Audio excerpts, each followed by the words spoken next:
Okay. So maybe we'll have Monica to help us to transfer. So good. It's good to start our motivation before learning. We've been studying the Analects of Confucius, organized by Teacher Tang as a holistic mind leadership.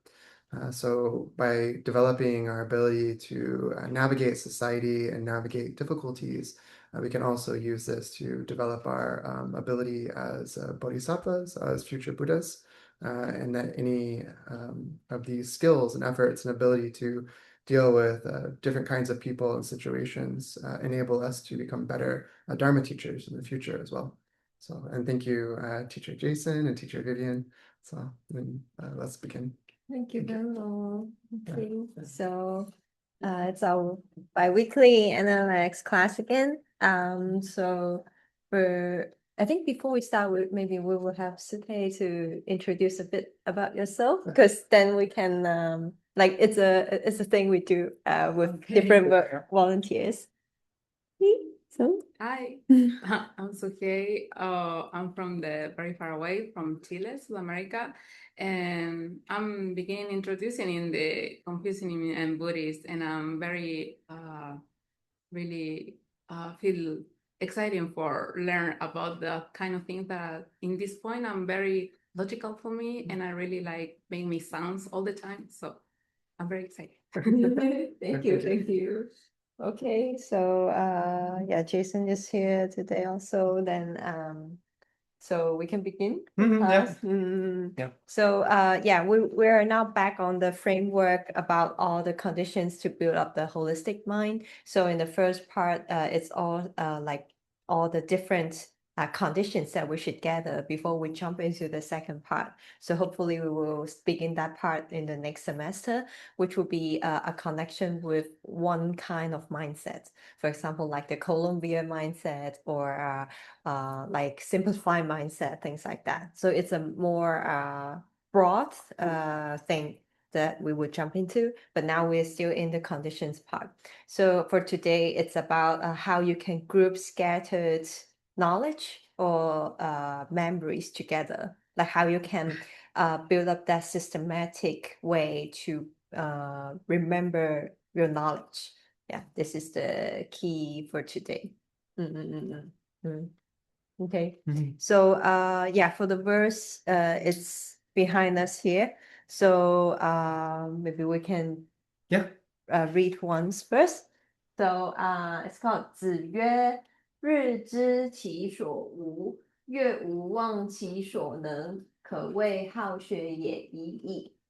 So a brief explanation is that Confucius said, like if you can know something new by day, and also by month, you can also remember things that you learned without losing them, then it's considered as good at learning. So this is a rough idea about this verse. Yeah. So maybe before we dive in, a question is that, so if you have 24 hours a day, like we all have, like how do you, oh, 好像是子夏语。哦，子夏. Oh, It sorry. is his student instead of it is 子夏语。 Yeah, sorry. Yep. Sorry. Okay, correct. 但是我直接加了。It's Confucius did not say. It's Confucius student. Sorry. Yeah, 子夏. Yep.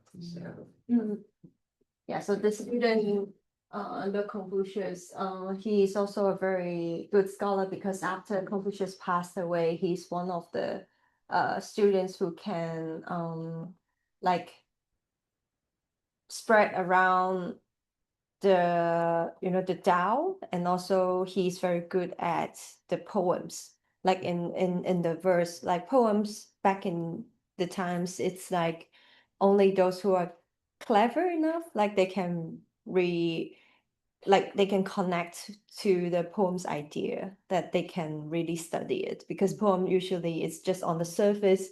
You would think that that's like nicely written, but there would be many different concepts or ideas being hidden behind that metaphor.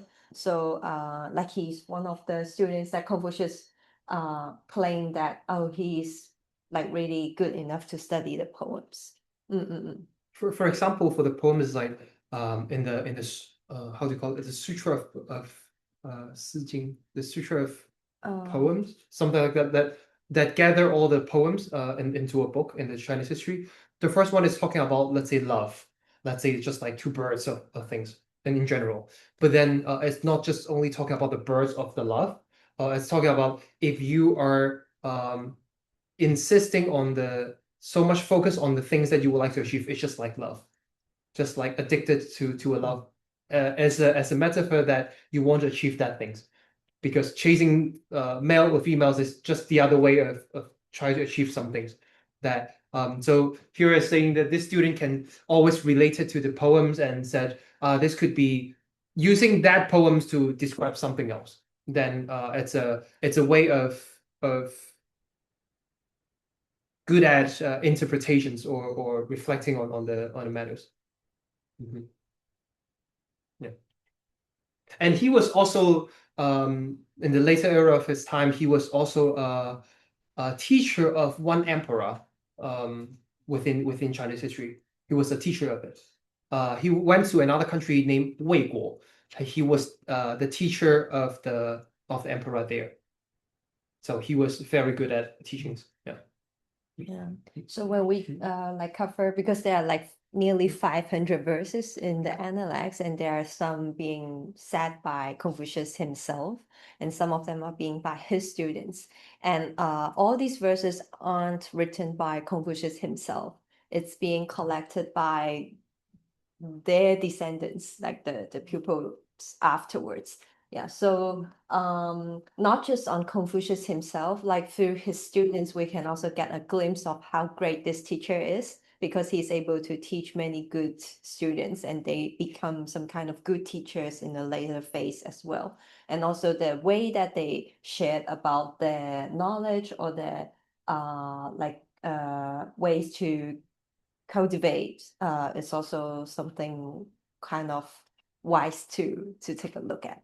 Yeah. So yeah, just now when we before we correct the name, like we bring up a question as in everyone has 24 hours. So how do you, like for example, would organize your 24 hours per day?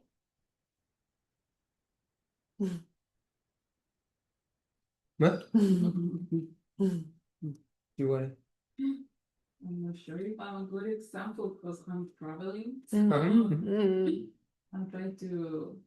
But let's say ideally, when you're in your countries, how would you like to organize it?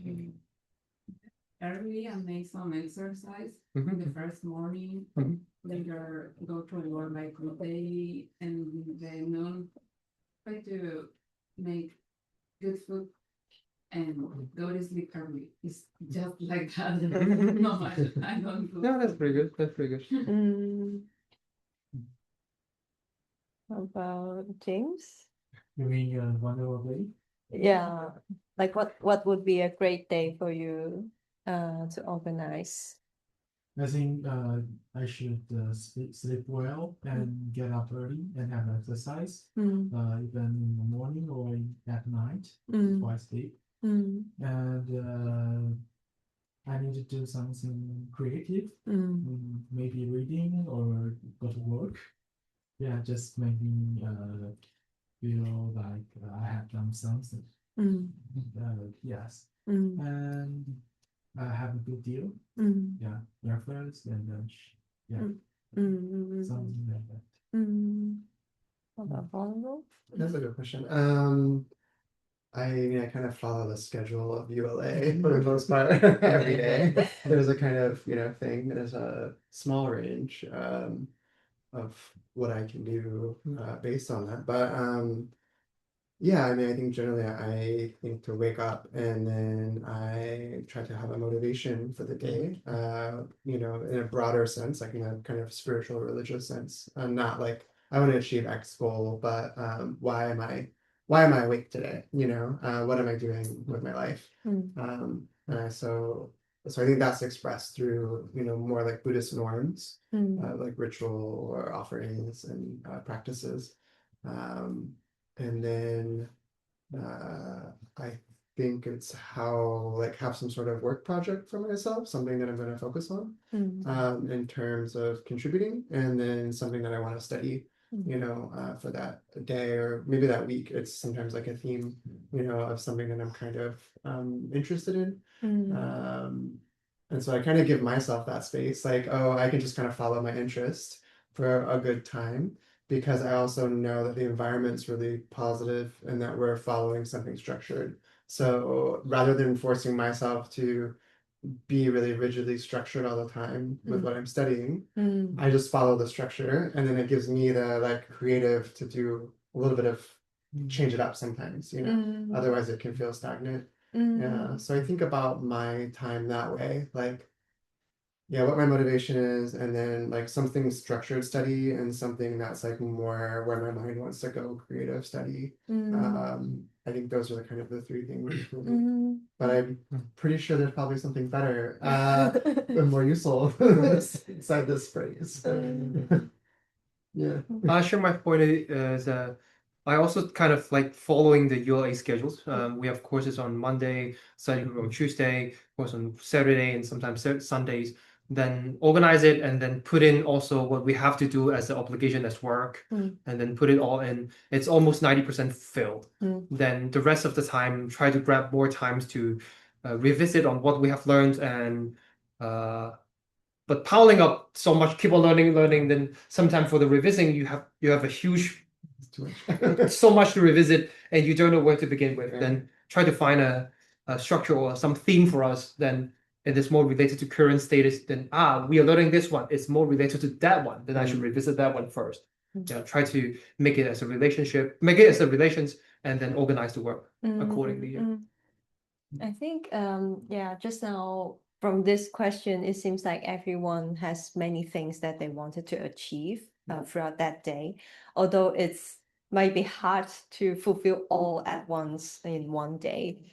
So then that routine is like what we are trying to look for as well, because we tend to be like, oh, morning time I want to do blah blah blah, and afternoon I want to accomplish something more. So then I can feel like the whole day is like fulfilling after before I go to bed.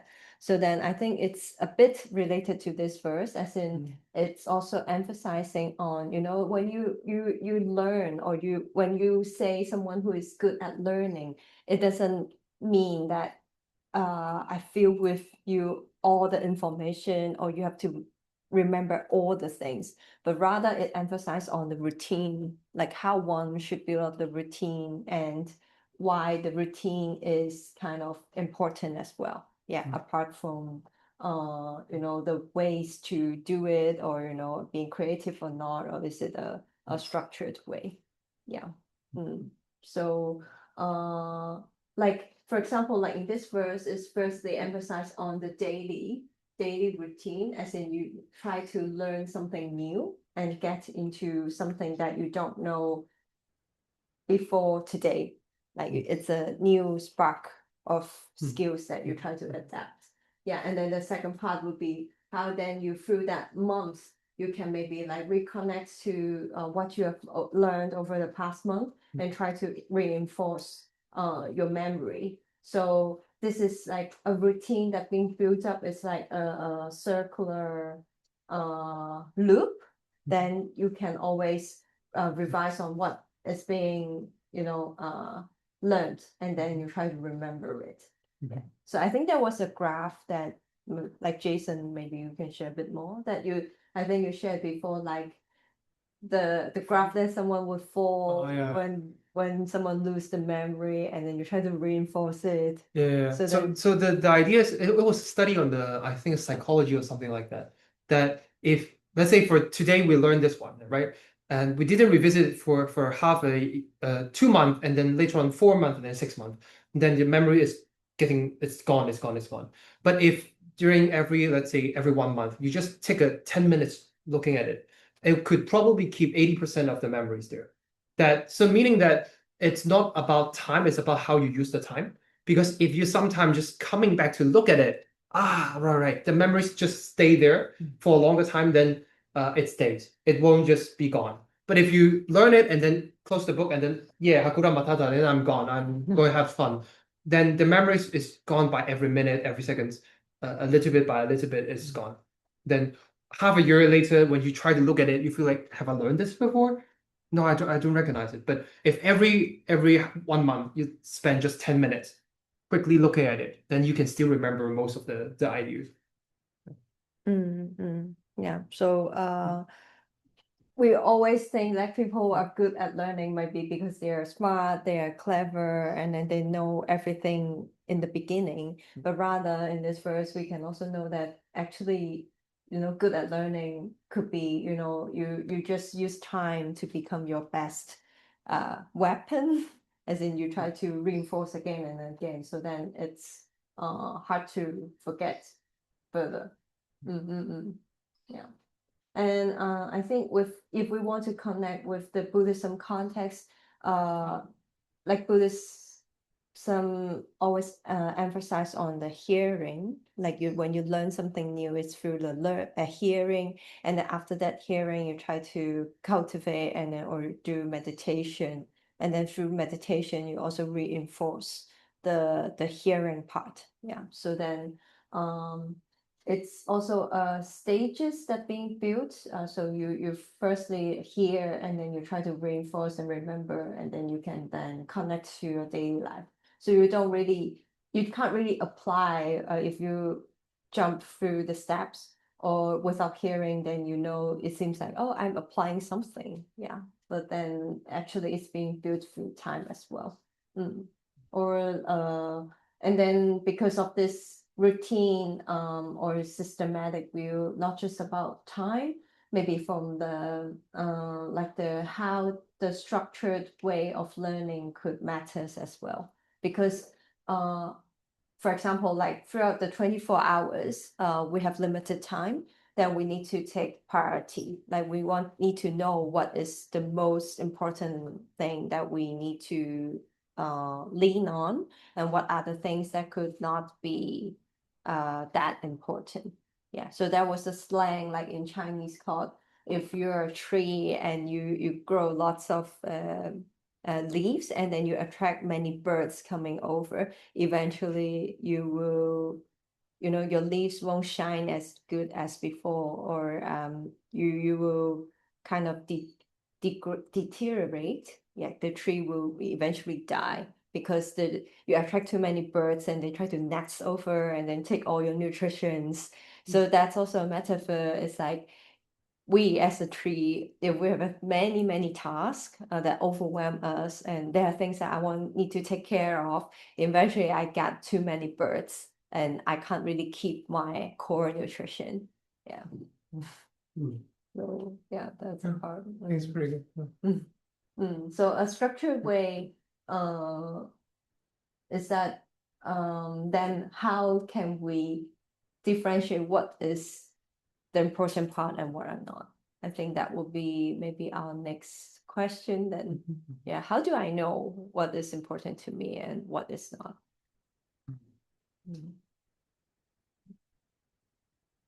Or because if I can't differentiate, I don't know how can I divide my time or utilize my time. Or you think something is important, but it's not. Yeah. So like going to work is also important, and having filling up my stomach is also important. I think here is by the learning different mindsets. So this whole structure, what we're trying to talk about is learn about different kind of mindset. Why do we need so many mindset? Why can't I just use my mindset, just keep working on it? It's because sometimes there are blind spot in our daily lives. We didn't see it in such a way, but if we change positions, change the mindset, and looking back, reflecting on our life, we feel like there's actually things that I can improve or things that I can change, right? So here we're still at the conditions, how to gather the conditions that I can gather different kind of mindset. But then later on, one step forward is that we want to apply different kind of mindset into our daily life. Then this would again coming back to decide what is important. And during our child time, we feel like playing is important. Later on, we feel like getting good marks at school is important. Later on, we find it having a high salary work is important. We change our mind every some years. We keep on changing it. But then the priorities will also rearrange based on what we find it is important. And then let's say in 20 years, what would we feel like is important? In 40 years, what would we think is important? And then how can we arrange this life or on doing it? And if applying on all the Buddhism, what my next life is, do I also cure my next life? That would be also a Buddhism perspective, but and Confucianism is more focusing on here said whatever in this life is about what you're going afterwards. Like within this life can also apply to the life after. So then what is important of this life and what is the core ideology of our thoughts or target, what might it be like? What do you think? Maybe leading into like impermanence and death conversation is where I go. Right. Yeah. or how did you find like this is the actual thing that matters? Because maybe like what Jason mentions, because our priority changes through different stages of life. So for some years, I think getting a good score at school is the best or the most important thing. But after I step into the society, then that doesn't matter that much. So then maybe in a later phase, when I look back, I felt a bit regretful for spending so many time and so many efforts in that. I shouldn't do that, right? And then eventually when I move on to the next stage, for example, like earning money in the society at a good work, searching for a good job, maybe after some years and when I look back, I felt regretful again. Then how does that, what is that one thing that might be we won't get regret anymore? Because that's really the true importance that worth spending your time and your life into that, right? Yeah. I mean, I think like when I hear that, I think sometimes people to ask this question about like, is that really meaningful and lasting? We might not want to admit that it is not, right? Because we put so much time in our life and effort into it that it'd be hard to change our mind. It'd be like, well, yeah, I spent 10 years, 15 years pursuing this, and I realize it's not stable, it's not reliable, and it's not giving me the meaning I want. But I'm just gonna keep holding on because I've already invested so much time and energy. And then also like when I hear that, because in my own case as well, but I think I was just for some reason stubborn, crazy. But when people say, oh, like, you have to get good grades and you have to, do well in your career to get money, but I'm like, that's you, like that's you telling me this. That's not me telling you this. And I see that how you see that's important in the world in order to reach certain goal marks of life and resources and stability and security. But I feel like that's coming from you or from society. So why should I have to do that just because society is saying, and I have other friends though that were more influenced by that, and they're like, well, that's what I want. And I was like, is that what you want, or is that just what you've been told since you're a kid? Like I always have this kind of question: is like, is this my thought, or is this influence from my environment? Yeah. I don't know if that's really an answer, but like when you're talking, that's kind of like what I'm hearing too. Is I don't know how it is for folks in Taiwan, but I think your family probably has a really strong influence on like what you do. Depending on how your parents are, of course. That's true. I think my mom was more hands off, so it gave me more ability to like no to things. But I have other friends that had really like not manipulative, but like influential parents that really formed how they perceive things. Yeah, and I think with that question too, for myself, how I determine if something is useful or not is like, if I'm going to die today, is this where I would want to put my time? Sometimes yes, sometimes no, and I still do it. but that's just like how things go, right? You know, we're not like perfect. But I do recognize I'm like, oh, this is really not like the most, you know, the highest, like most useful thing. But you know, I can't operate on that level all the time. I don't think many of us can. But I think keeping that in mind, like, you know, I can put some effort in, you know, for the long term, of course, and also be aware that if I were to die today, this would not be something that I'd be worried about, you know, and so that gives me some space to relax a little bit about it and not feel that it's like everything, you know, like, oh, making money is everything, you know, well, actually, no, you know, or getting good grades is everything. Well, actually, no. You know? Yeah. Yeah, I don't know. That's part of that's just my thought process around it, I guess. You. I feel like you touched where you work because I pass for something like all the time. I need to do this, like get good degrees, get a good job, get a big things. And what is moving in my life right now, beginning happy every day. I want to stay happy and feel me like that. Because I think a lot of the time was like living in this pilot mode, not feel that much. And actually, this journey learned me a lot of beginning happy. And you said, if sometimes I need to die today, I feel completed right now. Like, probably I have a lot of things that I want to do right now, but for now, realize what I wanted and what I want to do, and I feel very comfortable with the things that I do. Living with the less, like traveling, know different places, learn about different style of life, and realize that I don't wanna stay in that job and all the time living for my money and have a house, have a car, have a this, have this. I don't wanna. I don't want those things. I wanna feel myself and I wanna feeling happy. Is one thing I really don't realize for a lot of years staying here. Those are things like make me such like oh. My goal every day is feeling happy, is feeling something.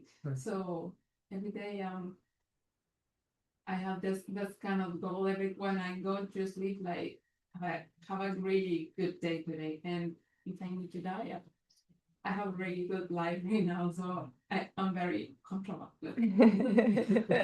Great to hear. Very good.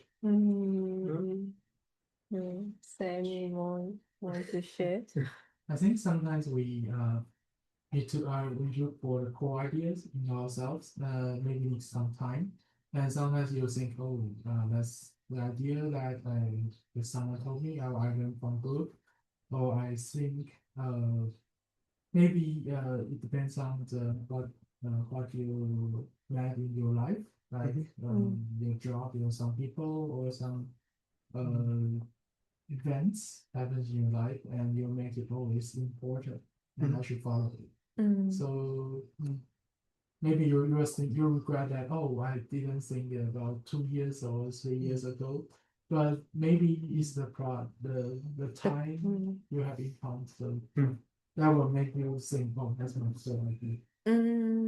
Yeah, so I think looking for a target is a part of our life. Yeah.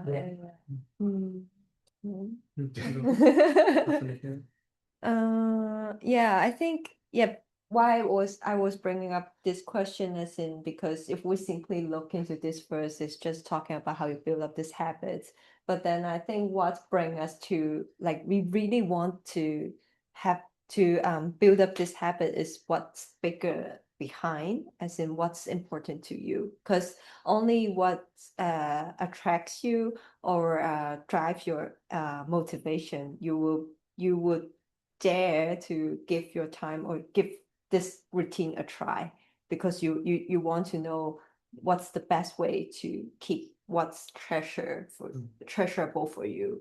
Yeah, so then then that was actually my question as in if we want a structured way of learning, and we need to divide them into priority, then how do I really stick to the things that I felt the most important? And then that important part is really like honestly important to me. Yeah, I don't do that for other people. I don't do that because others said that's important. Yeah, how do I build up that too as well? And then I think the also a thing that I hear from the discussion just now is then based on our limited way of thinking or limited mindset, how do we find a key to broaden our mindset, to open a door and show ourselves that, oh, actually there are many other perspectives we can look at. So not just focus on our ordinary, or what was born with me. Yeah. So then, well, if then I try to connect this with the Buddhism context, for example, like the Laram Chimo, it's being built up in a structured way. So it also shares with you all the stages, like bit by bit. You can try to understand this first and then build up on top of it, and share with you, for example, like if I'm going to die today, what truly matters. Like your love partners or your money won't matter at all, because you can't really bring them with you. And that's really logical thinking, as in, yeah, I see people die and then they can't really bring those with them. So if I imagine that I'm going to die, of course those things I can't bring them with me as well. Then the next question then you will ask is, then what can I read? What is really following me? Yeah, then seems like those things would be what truly matters. Yeah, so yeah, I think Lyman Trimble is then a very structured way, also a mindset is being built up already. So it seems like it's a door for you to take a look at and then try to adapt in the daily life. Yeah, so that's I think it's connected in here. So you want to add on a bit more? To add on a bit more is when we learn about it, we also divide it into 4 segments. For example, we usually apply this method into a lot of different kind of learnings. That by 4 segment is meaning this is the day and this is month, right? So by the day you learn something new, and by the month you didn't forget it all. So both columns are checked. And on the other hand is so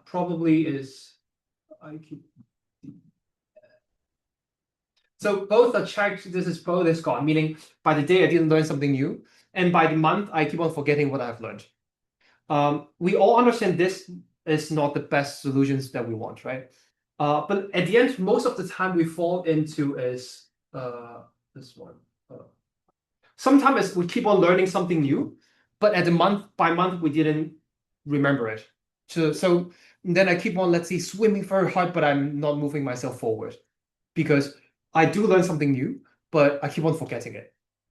And on the other hand is I didn't learn something new, but I keep on remember what is there. Then both status is meaning I stay at the same way. I stay at the same status as I was half a year ago or last year.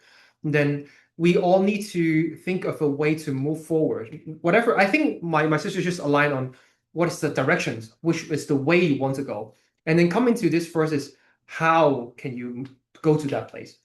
I think then reflecting on our daily life, do we really learn something new?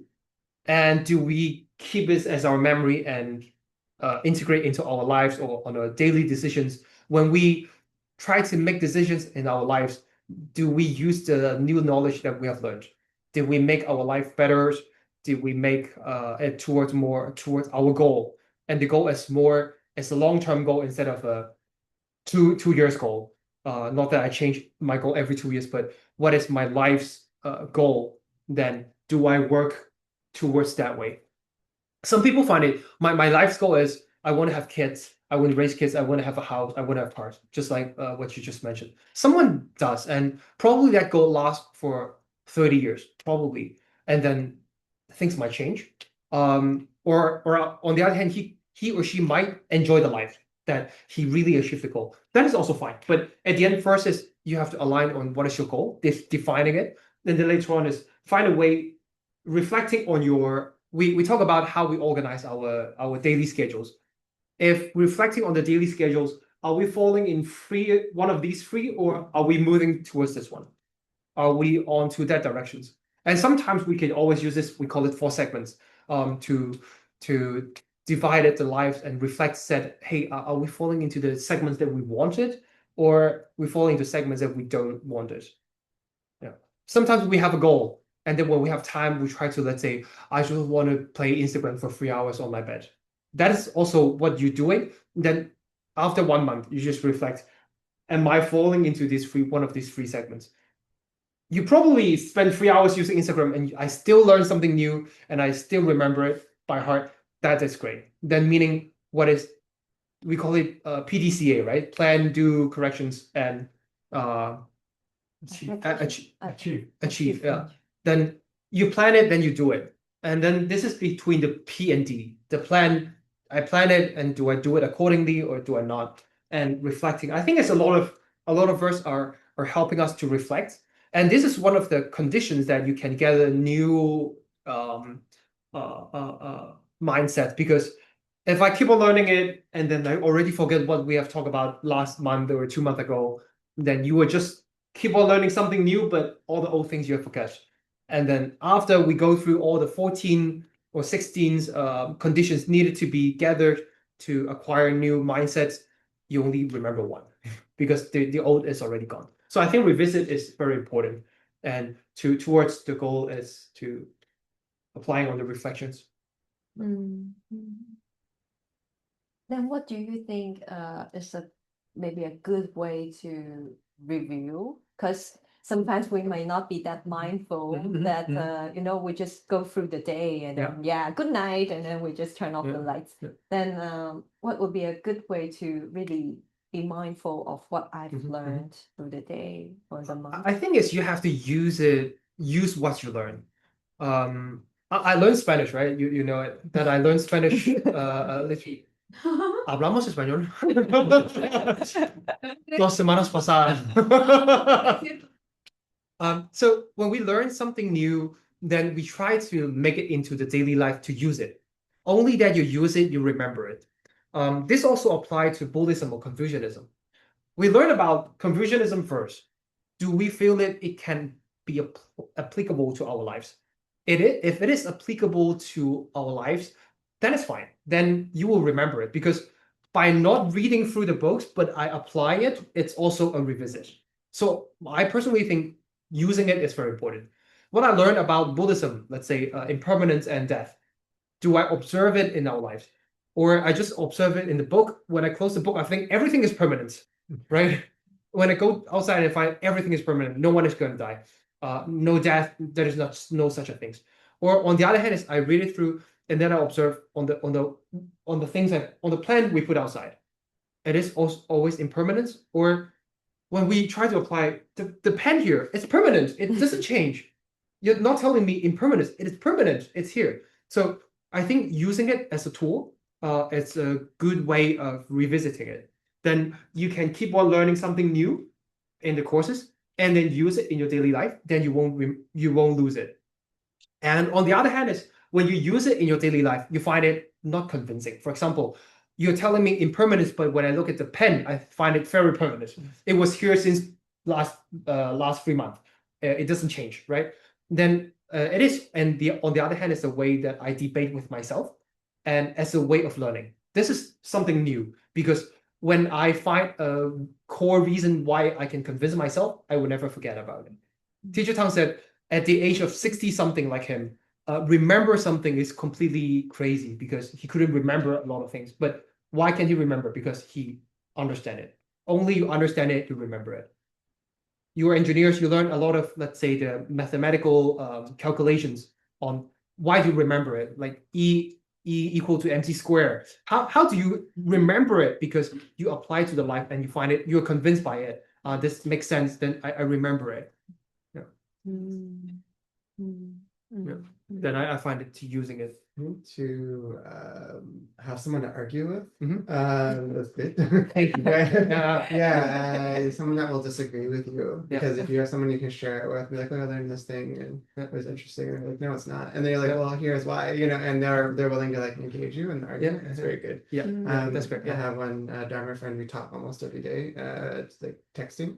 And we'll share about like what we're reading or what we're learning. And then sometimes we have different ideas. And so we kind of get into an argument in a good way.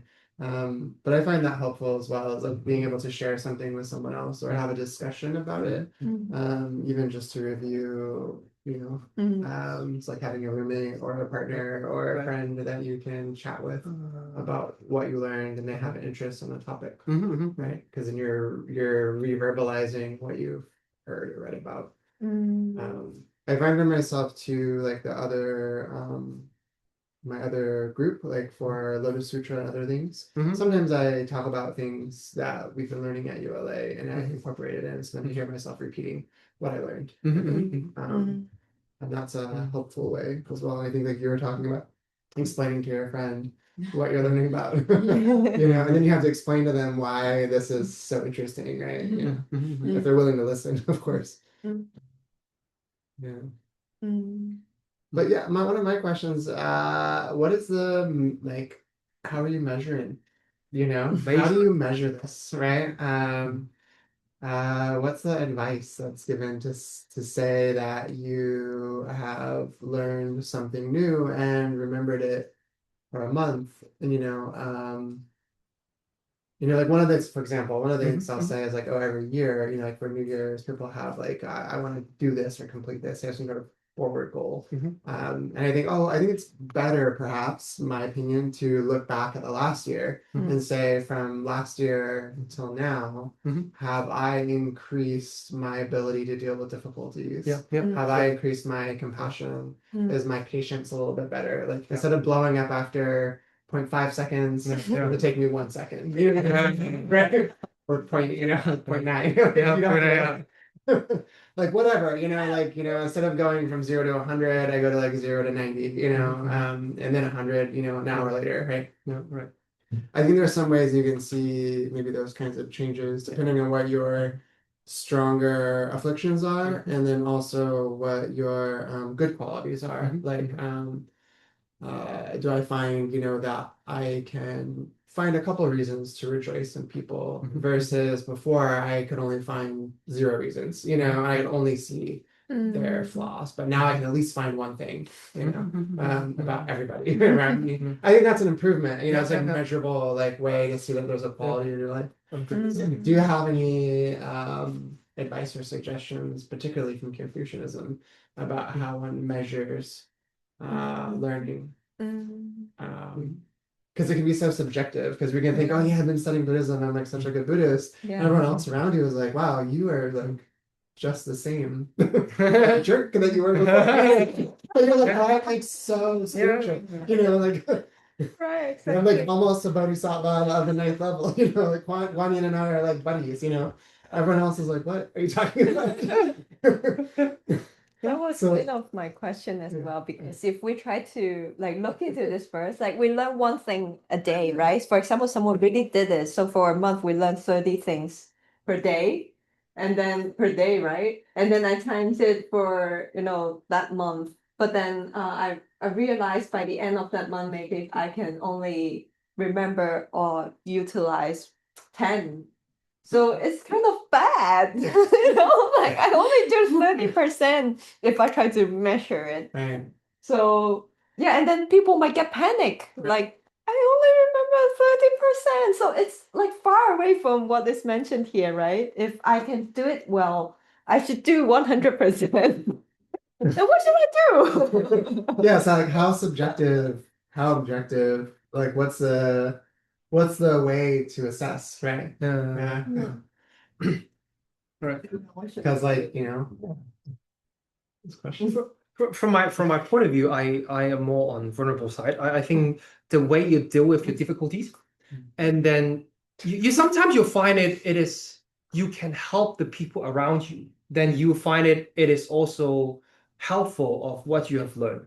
For example, I like to say I become a sales 6 years ago. I joined a company as a sales, and I keep on being tortured by my customers, really torturing. And I was a purchasing before. I shout at people, and then now as a sales, I'm being shouted. But the reflection after 1 and 2 years is like I like this job more because I am more capable to find a way to make a solutions. As when I was purchasing, I just that way. I want it that way. Become a sales is more flexible. Then you can take the flexibilities to help the others. When they are struggle in some way, you can help them.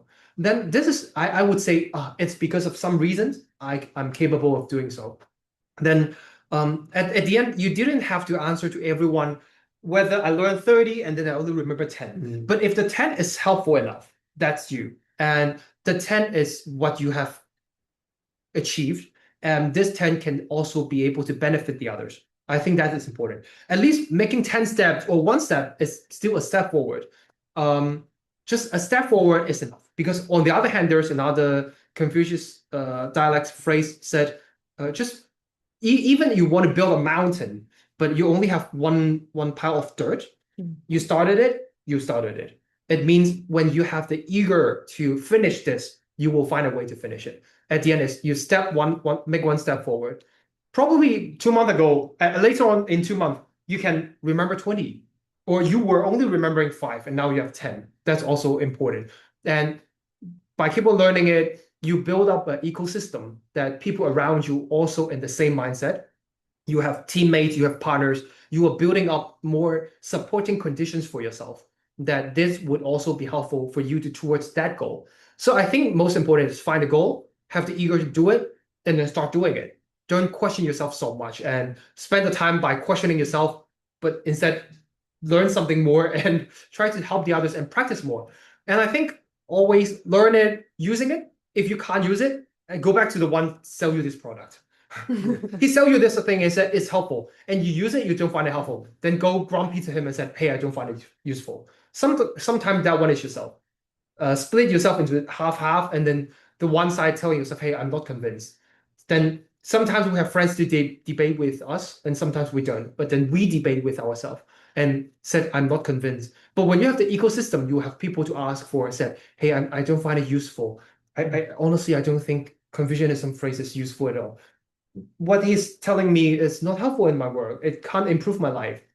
Then sometimes the way you use the tool is wrong, and sometimes you didn't understand how to use it or different way of meaning. But at the end, the more happy you are, the more happy the people around you are, the more difficulties you are capable to solve. I think all these are the parameters that I am making myself a better person. I am making the others better person through all the Dharma learnings or the Confucianism learning. Then I always find it very useful. So no like Excel sheets. No Excel sheets. No. I only do it in No. Should I set one up? Target, I think goal oriented or target oriented is great. Yeah. But sometimes it's if you have all the conditions there, the result will be there. Yeah. That you put coffee, you put hot water, you smash the beans, you put it on top of it, you put hot water, there will 100% be coffee. If there is not, it's because some condition is missing. So we don't have to be so stressful about ourselves. Why is there's no coffee? But reflecting on, is there missing some conditions? Is there missing something? But when all the condition is there, the result will be there. If the result is not there, it 100% means there is some condition is missing. Then reflecting on ourselves, what is the condition is missing, what is missing, and how can I get it better of that? Then at the end, you'll get a good coffee. I think that's a really good question to ask then about like learning, right? Is that when we have problems, instead of being like, "Oh man, that's goddamn problems," we ask like, okay, what's the condition here, right? Like I have questions, right? And then I seek out answers and knowledge in ways. Jalren, who joins us sometimes, was saying their partner. Sorry, I'm putting them on blast online, but their partner said, "Oh, you've really changed a lot in the last like year and a half since you started studying and doing different practice and stuff."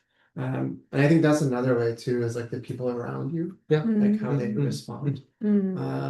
If they're like noticing a change in Yeah. your, as I think Lily pointed out, that like the way they dealt with difficulties Yeah. was different, prior, as been changed.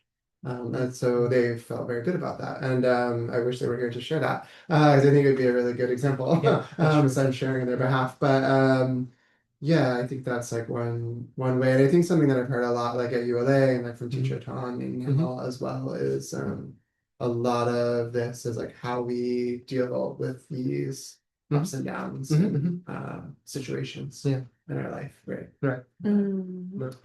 Rather than more of a, what do you call it, like a data-driven approach. But I think we get that way, like I don't know, my opinion, right, is that there's so much of a leaning towards a materialistic view of the world nowadays. That's totally arbitrary. But nowadays, because of, I don't know, the internet, air quotes, that we're looking for hard, visible data to show improvement. And I don't know how familiar you are, maybe 3 hours a day on Instagram on your bed, but there's this term about maxing, right? Like people are really into maxing, whatever. Like you could be like Buddha maxing, merit maxing, looks maxing. Maxing mean go to maximize. maxing. Like whatever this thing I'm doing, I'm gonna maximize this in my life. And I'm gonna use as much like science or data, however legitimate or not legitimate it is, to engage in this and like maximize this. And when I do this, my life will be better. And it's based on some sort of sense of like material ways you can quantify, right? And it's even gotten into Buddhism where people are like merit maxing, right? Like how can I, if I'm gonna do one prostration, how can I get the most out of it? If I say like this mantra and like buy this thing and like use this thing and blah blah blah blah. So I wonder that, now that like there's more and more of this sort of materialistic leaning. This is why I asked this question, because I think sometimes we can hear this and I can start going into this way of like, well, like you said, it's only 30%, right? Like I'm missing out on this like other parts of the loss, actually, for like time to effort. How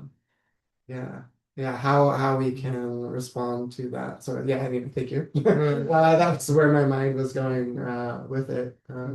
But yeah, I wanted to use their example as well because that was like a not just a subjective response way, right? But like the people around you can also notice how you deal with difficulty. I think it seems like what Jason was talking about was also mentioned in the Bodhisattva precepts, as in there was one of the precepts is about like you don't step down yourself, as in instead of why I can't do this, you should tell yourself like in what way I can achieve this. So one is more like downgrading myself, another one is more like encouraging a bit about myself. I find that kind of touching when I first hear that, because Bodhisattva precept, it seems like something really high end. Like I still don't know why people would take that precept because it's like you swear to in front of the triple gems, and if you violate that, it's like you can go to hell straight away in some sort. But then it's also includes a growth mindset within, as in because you would face many challenges of different kinds of people, but then how you can stick yourself on that bodhisattva path, as in when I try to help others, become that tree to attract birds, but I still don't pull myself down. I try to get nutrition and to, when I help other sentient beings, I don't burn out myself. I also keep myself up. So just I think what Jason mentioned, when we learn something new and then we try to achieve or apply in our daily lives, and also on top to help others, maybe that's also a way to keep ourselves up and then to cultivate better or more. Maybe things I don't know this month, and then maybe next month I will be able to learn that as well. So I don't know if, because vulnerable, you took that precept, and then how You always damn me to hell. Talk about it all. yeah, I've asked vulnerable Going like down far. That's why you choose not on us. Do that. I just find that like really brave to do. So I always like go to vulnerable, like, how would you able to take that precept? So, I think I said before, and I know maybe we have different view on it, but I think what you pointed out was very good, like the attitude of I have a difficulty, and instead of being like, oh, I'm a failure, wah, how can I do better at this next time, right? How can I learn and grow from this? This is an opportunity for me. That attitude of looking at challenges versus like poor me, boohoo, which I think is normally what we do. I don't know, I've done that many times, but why world are you like this? And then we learn Buddhism, right? And another example I was thinking of, this thousand arm Guanyin or Valakadeshvara. There's a story behind why she has the thousand arms, right? She's trying to help people, and then she has like a smoldering headache, and she's like, how do I do this? And more heads pop up, and more arms pop up, and she's like, now I'm more capable. I increased my capacity and my skill, but it was partly through that that challenge, that hardship, right? That like I can't do this thing, right? So now I'm going to go ahead and become a capable person, right? I'm motivated to become a capable person. And I think like when you're talking about these bodhisattva vows, like, oh yeah, you like mess up, you're going to hell.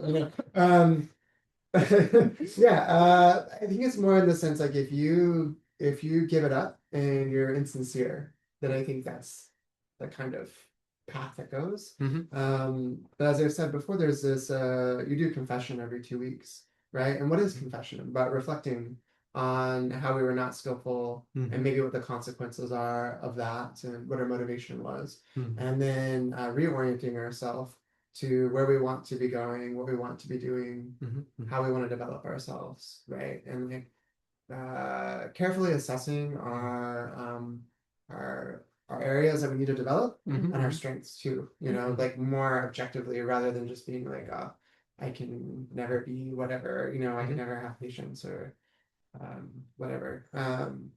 I think that's built in. So I think it's not like assume that when you take the bodhisattva vow, you're perfect, right? But that you're using it as a guideline, right? But you're committed to that guideline. I think that's the important part, right? Not just like, oh, well, I'm committed to it on Saturday, morning from 9 to 5, but after 5 p.m., it's no more bodhicitta, no more bodhisattva vows, and it pissed me off, that's it.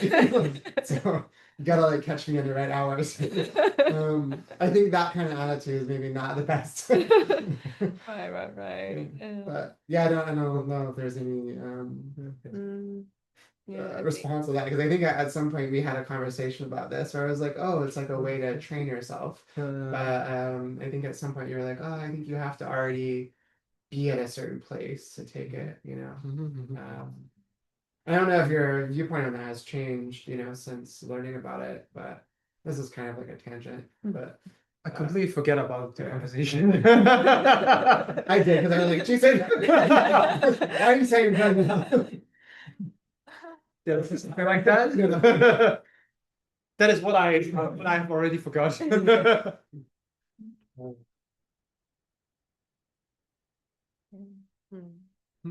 Yeah, I think that that way of not putting yourself down, I think, is important too. I think that bi-weekly confession also seems like connected to this verse as well. I think it's a rule or a guideline that because people they have experienced that, so then I think they set this up not as in you should follow this, but more like there's benefits behind that you should do. So then you don't forget. And you ideally are doing it with other people, so you have someone to talk to about what you did or didn't do, right? And why. You know, maybe they have advice for you because they've worked through this or Mhm. have different experiences. Mm. And this is an ideal situation, right? You know, and I think too, there's a point in that where it's like if you were reflecting on yourself every day of like, well, did I remember? Did I not remember? Do I have this flaw? Did I, you know, this would be really tiring. You know, doing this kind of self-analysis in a heavy way, heavy-handed way. Likewise, if people around you are constantly correcting everything you do, you know, and pointing out every single thing, this would be really, it would kill your energy for practice. So I think 2 weeks is good. You know, you know, it's not. You're not a dating You're not one. like, oof, you're And really it's nagging me. Longer than a month, so it's like Yeah. in between. Yeah, a month maybe is okay too, you know. But yeah, it's like if it's too much time of no reflection, that's not good. And if it's, you know, every day, all the time, you know, scrutinizing, that's also hard. For that, I think everyone should find their own handbook that what is how should I use this one, this body. There's another verse that the Zhengzhi, who is a so-called the successor, also one of the successor of Confucius, he also said, I reflect myself on three points a day, per day, every day. At the end of the day, I reflect on these 3 points. Did I faithfully support the others? Did I do this? Did I do that? So I use 3 things to reflect on myself daily, every day. So I think that you should find it as a own way. Confucius told one student, you should think twice, think 3 times before you do it. He told another one, for you, just twice. Don't think too much. Then I think it's you should find your own way to doing it. For those who are very aggressive or just don't think, just by doing it, Confucius said, think 3 times before you do things. For those who keep on thinking, should I do it? Should I do that? Is this good? Is it bad? Confucius said, just think twice. Don't think too much. First, you want to do it. Second, you want to just do it. Then don't think too much. So I think it's the middle way is not fast or slow called the middle, but the middle way is the most suitable way to doing it. If you find it, I should do it, reflect on myself more, then you should do it more. If I find it, come on, I'm overthinking that I'm overthink, then you shouldn't think too much. Yeah. I think it's to find a suitable way to use this own body or this handbook. Yeah. How should I use this as a tool to do things?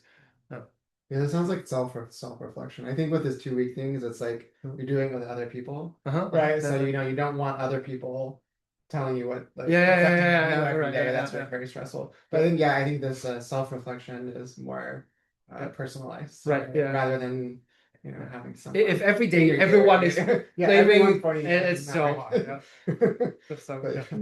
But yeah, I think you're right. There's some people that are much more impulsive, and other people that are going to be overthinkers. Okay. Think time is nearly up. Is there any other questions or things that clear or soft?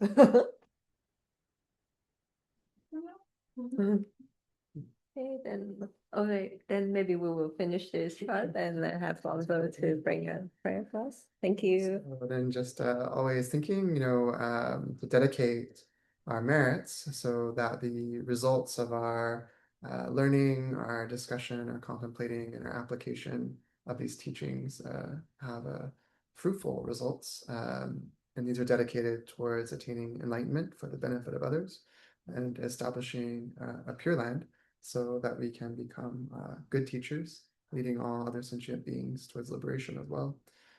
So thank you, Teacher Vivian and Teacher Jason. Amitofo.